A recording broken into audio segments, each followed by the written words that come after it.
নমস্কার, ব্রেকিং বাংলায় আপনাদের স্বাগত। আমি জয়ন্ত মজুমদার।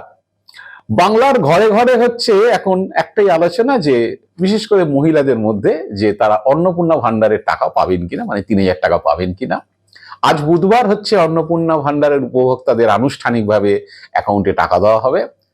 মুখ্যমন্ত্রীর কয়েকজনকে, একটা মানে সিম্বলিক কয়েকজনকে সে টাকা হস্তান্তরের করার কথা রয়েছে, এবং বেশ কয়েক হাজার বা বেশ কিছু মানুষ হতো তারা পাবেন। তো এই অন্নপূর্ণা ভান্ডার যে সবাই পাবে কিনা, যে ফর্ম করা হয়েছে 13 পাতার, সেটা নিয়ে বিস্তর চর্চা বিতর্ক এসব শুরু হয়েছে।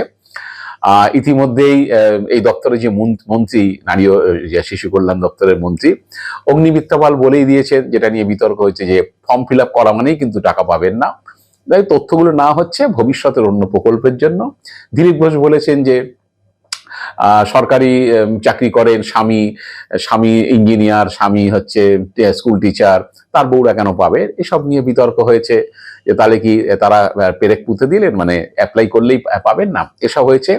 এরই মধ্যে হচ্ছে বিজেপির এক বিধায়ক, তিনি উত্তরবঙ্গের ডাবগ্রাম ফুলবাড়ির হচ্ছে শিখা চট্টোপাধ্যায়, তার একটি মন্তব্য, মজার মন্তব্য, সেটাই আপনাদের শোনাবো আজকে, যে এই অন্নপূর্ণা ভান্ডার নিয়ে।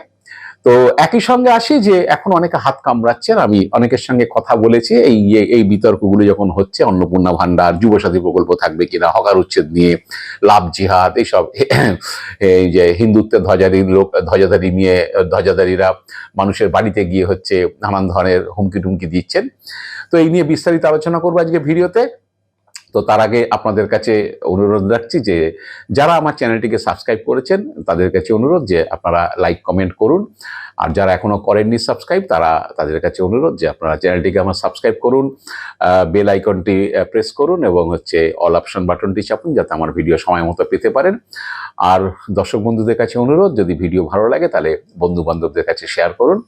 তো আসছি যে অন্নপূর্ণা ভান্ডার নিয়ে হচ্ছে, যে ইতিমধ্যেই অগ্নিমিত্রা পালের বক্তব্য আপনারা জেনেছেন, যে ফর্ম ফিল আপ করলেই পাবেন না সবাই। দিলীপ ঘোষ বলেছেন যে কেন সবাই পাবে, যারা পাবার তারা পাবে, যে সরকারি অফিসার, ইঞ্জিনিয়ার, টিচার, তাদের বউরা কেন পাবে, এসব তো হয়েছে।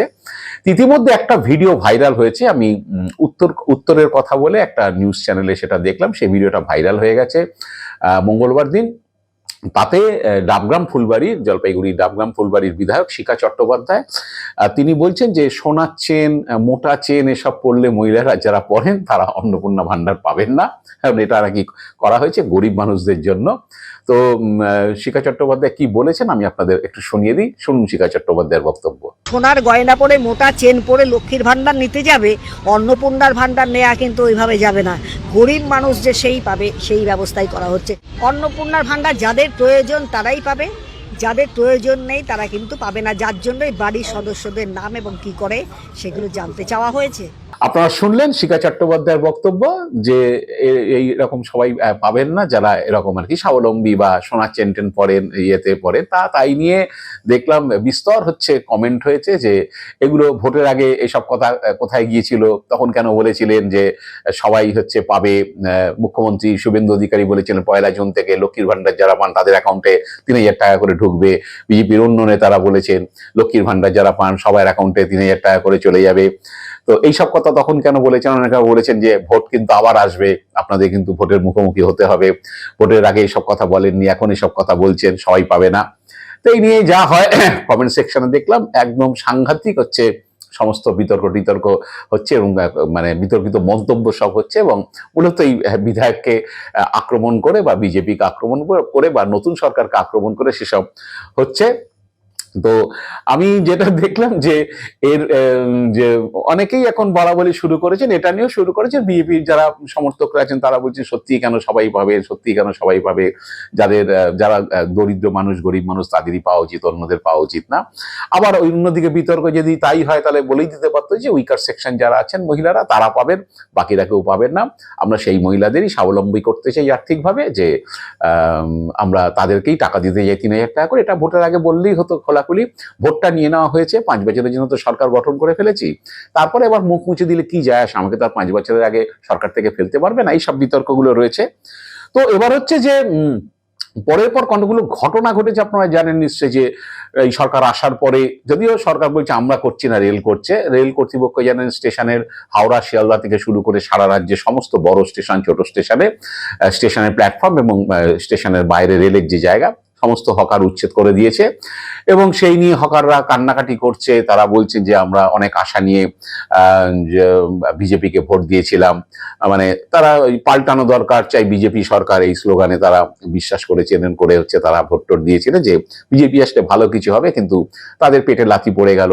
আবার এই নিয়ে বিতর্ক হয়েছে যে সরকারি জমিতে কেন হকারি করবে, অমুক তমুক, হচ্ছে তারা যে তাদের আগে ভাবা উচিত ছিল, এটা সরকার তো তুলবেই।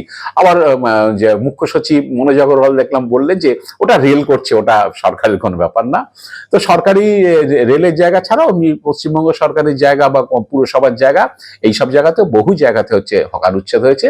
এবং এই হকারদের একটা বড় অংশ হচ্ছে হিন্দু, মানে তারা জাতিগতভাবে, ধর্মগতভাবে, এবং তারা বহু লোকই যে মিডিয়ার সামনে স্টেটমেন্ট করেছে যে আমরা বিজেপিকে ভোট দিয়েছিলাম অনেক আশা নিয়ে, কিন্তু আমরা এখন কোথায় যাব, আমাদের কিছু ব্যবস্থা হলো না, আমাদের এখন আত্মহত্যা করা ছাড়া উপায় থাকবে না, এই ধরনের কথাবার্তা তারা বলছেন।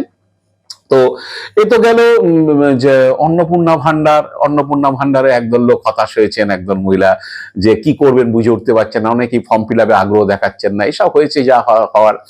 এবং হকার উচ্ছেদ নিয়ে হকারদের মধ্যে যারা হিন্দুরা অনেকে বিজেপিকে ভোট দিয়েছিলেন আশা করে, তারা দেখছেন যে এরকম ভাবে তাদের কোনো পুনর্বাসন বা কিছুর ব্যবস্থা ছাড়াই হচ্ছে পুরো এলাকাতে, রাস্তার ধারে, সরকারি জমিতে যেখানে আছে, রেল তো করেছেই, অন্য জায়গাতেও শুরু হয়ে গেছে, সেখানে উচ্ছেদ হচ্ছে। এবং হচ্ছে যুবসাথী প্রকল্পে 1,500 টাকা দেওয়া শুরু হয়েছিল মার্চ মাস থেকে, মার্চ এপ্রিল মাসে পেয়েছেন, মে মাসে দেওয়া হয়নি। এবার ওই প্রকল্প নিয়ে সরকার কোনো উচ্চবাচ্য করছেন না, এত গেল, ওটা হয়েছে। যুবকরাও কিছুটা হচ্ছে হতাশ, তারাও তো ভেবেছিলেন যে মাসে 1,000 টাকা করে পাবেন। বেকার যুবকরা যারা এইটাতে এলিজিবল ছিলেন, 21 থেকে 40 বছর বয়সী যারা ছিলেন, চাকরি পাননি তারা। তো এই সব গেল। এরপরে যেটা হয়েছে যে আমি হকার উচ্ছেদের কথা বলতে গিয়ে দেখেছিলাম যে পুরুলিয়াতে একটা হিন্দু হোটেল, যে সাইনবোর্ডে সেটা ইয়ে দিয়ে, বুলডোজার দিয়ে ভাঙা হচ্ছে। সেই মালিক যে তিনি হিন্দু, তিনি বলছেন যে আমার বাবার আমল থেকে বা দাদুর আমল থেকে 30 বছর ধরে আমরা এখানে দোকান করছি, আমাদের ঘর ভেঙে দেওয়া হলো। তারপরে দেখলাম যে শিলিগুড়িতে হিলকাট রোডে হচ্ছে টোটো বন্ধ করে দেওয়া হয়েছে, সেখানে টোটো চালকরা তারা ক্ষুব্ধ যে তারা হিলকাট রোডে টোটো চালাতে পারছেন না। তারা গিয়ে উত্তরবঙ্গের ওই ডাবগ্রাম শিলিগুড়ি বিধায়ক শিখা চট্টোপাধ্যায়ের বাড়িতে গিয়ে দেখা করেছেন, যাতে হচ্ছে তারা টোটো চালাতে পারেন। তাদেরও ক্ষোভ রয়েছে, তারাও হচ্ছে আশা করে ডাবগ্রাম, ফুলবাড়ি এবং শিলিগুড়িতে বিরাট মার্জিনে বিজেপিকে ভোট দিয়ে তারা জিতিয়েছেন, তারাও হতাশ হয়েছে। এরপরে দেখুন হচ্ছে ওই যে লাভ জিহাদ, ওই রাজারহাট নিউ টাউনে এক পরিবার, আপনারা জানেন যে সেই পরিবারের মেয়ে হচ্ছে মুসলিম ছেলেকে বিয়ে করেছে, তাই পাড়ার মধ্যে ওই মুসলিম ছেলেটি, যিনি জামাই আর কি, ওই হিন্দু পরিবার, তাদের মেয়েকে বিয়ে করেছে মুসলিম ছেলে। তো এই মুসলিম পরিবার রয়েছে, তারা গরু টরু খেতে পারে, এই জন্য শ্বশুরমশাই হিন্দু, তাকে এসে শ্বশুর শাশুড়ি হিন্দু, তাকে এসে বিজেপির লোকরা হুমকি টুমকি দিচ্ছে যে ও তো থাকতে পারবে না পাড়ায়, যদি গরুর মাংস খাওয়া যায়, এখানে সবাই হিন্দু থাকে, এখানে কি করে হবে, এখানে মন্দির টন্দির আছে, এখানে কি করে মুসলিম পরিবার থাকবে, এই নিয়ে ধমক দিয়েছেন। লাভ জিহাদের ব্যাপার চালু হয়ে গেছে, কারণ তারা ঠিকা নিয়ে নিয়েছেন যে পাড়ায় কে হিন্দু মুসলিম কারা থাকবেন, হিন্দু কারা থাকবেন, তারা সব ঠিকঠাক করে নেবেন। তো এইগুলো চলছে। এর মধ্যে একটা পরিবারে দেখলাম যে বিজেপির লোকজন, সমর্থকরা গিয়ে বলছে তুলসী গাছে জল দেওয়া হয়নি কেন, সেই নিয়ে বিস্তর হচ্ছে গোলমাল সেই পরিবারের সঙ্গে। কেন তুলসী গাছ রেখেছে বাড়িতে, তুলসী গাছে জল দেওয়া হয়নি কেন, ঠাকুর ঘরে গিয়ে চলে যাচ্ছে, ঠাকুর নেই কেন বেশি, ঠাকুরকে রোজ পুজো দেওয়া হয় না বলে মনে হচ্ছে, ফুল টুল কোথায় গেল, এইসব বাড়িতে ঢুকে পড়ে যে বিজেপি সমর্থকরা ঠাকুর ঘর চেক করছে, তুলসী গাছ চেক করছে। এবার সেই পরিবারের সঙ্গে গোলমাল বেঁধে গেছে। তারা বলছে আমরা সবই করি, হচ্ছে না এগুলো হয়নি, তুলসী গাছ দেখে মনে হচ্ছে জল দেওয়া হয়নি, ঠাকুর ঘরে ঠাকুর নেই, একটা দুটো ছোট ঠাকুর রয়েছে। এইসব পুলিশকে খবর দেওয়ার হুমকি দিচ্ছে, পুলিশকে খবর দিয়ে যাতে তারা ঠাকুর রাখে।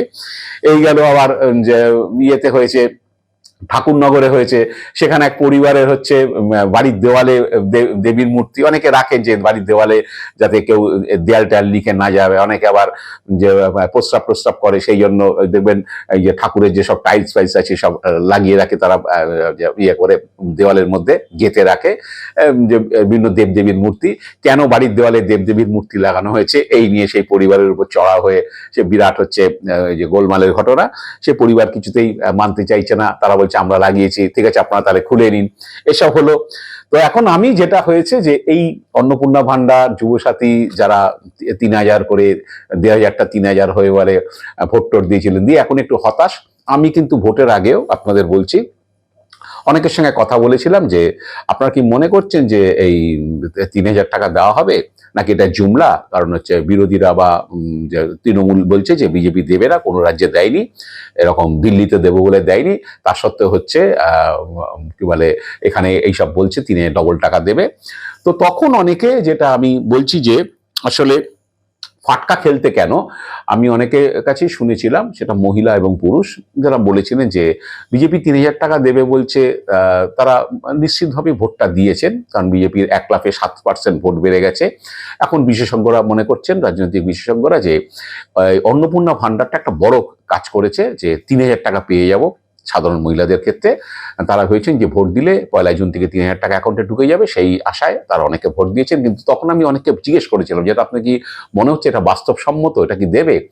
তখন তাদের একটা যুক্তি ছিল, ফাটকা খেলা এটাই বলেছি, যে তাদের অনেকে বলেছিলেন যে বিজেপিকে ভোটটা দিই, যদি বিজেপি এসে যায় তাহলে তো 3,000 টাকা দেবে, আর বিজেপি যদি নাও আসে তাহলে তো 1,500 টাকা, মমতা বন্দ্যোপাধ্যায় যদি সরকারে এসে যায় 1,500 টাকা তো চালু থাকবে। মমতা বন্দ্যোপাধ্যায় তো বলে দিয়েছেন যে লক্ষ্মীর ভান্ডার বন্ধ হবে না, 1,500 তো পাবোই। আর বিজেপিকে ভোট দিলাম, বিজেপি যদি এসে যায় তাহলে 3,000 পাবো। এখন এই 3,000 পেতে গিয়ে অনেক এখন 1,500 চলে গেছে, এখন হাত কামড়াচ্ছে। একইভাবে যুবকদের সঙ্গে কথা বলেছিলাম, তারাও আমি বলেছিলাম যে তোমার কি মনে হয় যে তুমি 2 মাস টাকা পেয়েছো 1,500 টাকা করে, এরপরে তো বিজেপি আসলে 3,000 টাকা করে দেবে? তারও একই যুক্তি, যদি বিজেপি এসে যায় দিলাম বিজেপিকে ভোট, বিজেপি এসে গেলে তো 3,000 পাবো, আর যদি নাও আসে, মমতা বন্দ্যোপাধ্যায় আসে বা তৃণমূল ক্ষমতায় আসে, 1,500 তো মার যাবে না, 1,500 তো পেয়ে যাবো। এই ফাটকা যারা খেলতে গিয়েছিলেন বা খেলেছেন, খেলার পরে এখন তারা হাত কামড়াচ্ছেন, যারা মনে করছেন যে আমরা একটা অনিশ্চয়তার মধ্যে পড়ে গেলাম। যুবসাথী প্রকল্পে যারা উপভোক্তারা আছেন তারা ভাবছেন যে আমাদের জন্য আর কি হবে, কোনো উচ্চবাচ্য নেই, আমরা টাকা আদৌ পাবো কিনা, দ্বিগুণ ছেড়ে দিন, যেটা পাচ্ছিলাম সেটাই পাবো কিনা, সে নিয়ে প্রশ্নচিহ্ন রয়ে গেছে। আবার মহিলাদের মধ্যে তো একটা বিস্তর প্রশ্নচিহ্ন রয়ে গেছে। এত সব নেতারা বলছেন, বিধায়ক মন্ত্রীরা বলছেন যে অ্যাপ্লাই করলে পাবে না, এই থাকলে পাবে না, ওই থাকলে পাবে না, তোমরা তো এলিজিবল না, সব নিয়েছো। আবার আবার শুরু করেছে বিজেপির লোকরা যে এসব পুরুষ লোকরা নাকি পাচ্ছে, পুরুষদের নাম। শুভেন্দু অধিকারী একটা পুরুষের নাম বলেছে, একটি মুসলিম ছেলের, আরো একজনকে দেখলাম আরেকটা নাম বলেছে, 2জন না 3জনের নাম ইতিমধ্যে পেলাম 2,42,00,000 মধ্যে, যেটা অলরেডি মহারাষ্ট্রে যে সিএজি যেটা ধরেছিল, কন্ট্রোলার অডিটর জেনারেল, যারা যে অডিট করে, যে আমাদের স্বাধীন সংস্থা ভারতবর্ষের, তারা অডিট করে 14,000 নাম পেয়েছিল পুরুষ, যারা হচ্ছে ওদের লাড্ডি ব্যাংক যোজনা যেটা আছে সেটাতে টাকা পাচ্ছিল। তো আমাদের এখানে 3টে নাম এখনো পর্যন্ত শুভেন্দু অধিকারী বা অন্য বিজেপি নেতা মন্ত্রীদের কাছ থেকে যেটুকু পেয়েছি, মেদিনীপুরের একজন আছে, একজন বহরমপুরে আছে, আর আরেকজন আমার ঠিক এই মোমেন্টে খেয়াল পড়ছে না। 3টে নাম এসছে, তাতে বিজেপি নেতারা বলছে যে বিস্তর হচ্ছে পুরুষ লক্ষ্মী সব ছিল, সেগুলো সব আমরা বেছে বার করে দিচ্ছি। তো আমার কথা হলো যে 5 বছর ধরে তো লক্ষ্মীর ভান্ডার দেওয়া হচ্ছে, সিএজি তো অডিট করে, সিএজির দায়িত্ব অডিট করা সরকারি টাকা ঠিক মতো ব্যয় হচ্ছে কিনা। তা সিএজি 5 বছরে আর বার করতে পারলো না যে এত লোক নাকি পুরুষরা লক্ষ্মীর ভান্ডার নিয়ে নিচ্ছে, সেটা অডিটে ধরা পড়লো না? অডিট তো রাজ্য সরকারের নয়, কেন্দ্রীয় সরকারও নয়, সেটা তো একটা স্বাধীন সংস্থা। সারা দেশে সমস্ত রাজ্য সরকার, কেন্দ্রীয় সরকারের সমস্ত হিসেব নিকেশ তারা পরীক্ষা নিরীক্ষা করে দেখে যে সরকারি খরচ ঠিক মতো হয়েছে কিনা। জানি না, ওটা শুভেন্দু অধিকারী বলতে পারবেন। আজ এ পর্যন্তই, আপনারা ভালো থাকবেন, সুস্থ থাকবেন, নমস্কার।